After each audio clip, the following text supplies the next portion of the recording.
Hi hello అండి. I'm Sai Priya dietitian from Warangal. ఈరోజు topic వచ్చేసి చాలామంది ఉమెన్స్‌లో డెలివరీ తర్వాత మనము మిల్క్ ప్రొడక్షన్ అనేది చాలా తక్కువగా చూస్తూ ఉంటాం ఈ రోజుల్లో. సో, మిల్క్ ప్రొడక్షన్ ఎక్కువ కావడాని కోసం మనం ఎలాంటి ఫుడ్స్ తీసుకుంటే వస్తాయో ఈరోజు మాట్లాడుకుందాం.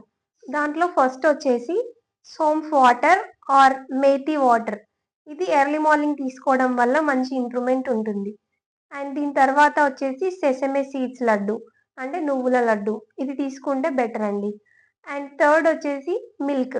మిల్క్ అనేవి మంచిగా ఒక హాఫ్ లీటర్ అయినా రోజు తీసుకోండి. కానీ కొంచెం పల్చగా తీసుకోండి. ఫోర్త్ వన్ వచ్చేసి లీఫీ వెజిటబుల్ కర్రీస్. ఎక్కువగా తీసుకోవడం వల్ల మంచి మిల్క్ ప్రొడక్షన్ అనేది ఉంటుంది. అండ్ నెక్స్ట్ వచ్చేసి dry fruit laddu. Daily mid morning or evening టైంలో డ్రై ఫ్రూట్ లడ్డు ఇంక్లూడ్ చేసుకోండి. ఫ్రూట్స్ అన్ని రకాల ఫ్రూట్స్ తీసుకోవచ్చు. డైలీ ఒక టైప్ ఆఫ్ ఫ్రూట్ మాత్రమే ఇంక్లూడ్ చేసుకోండి.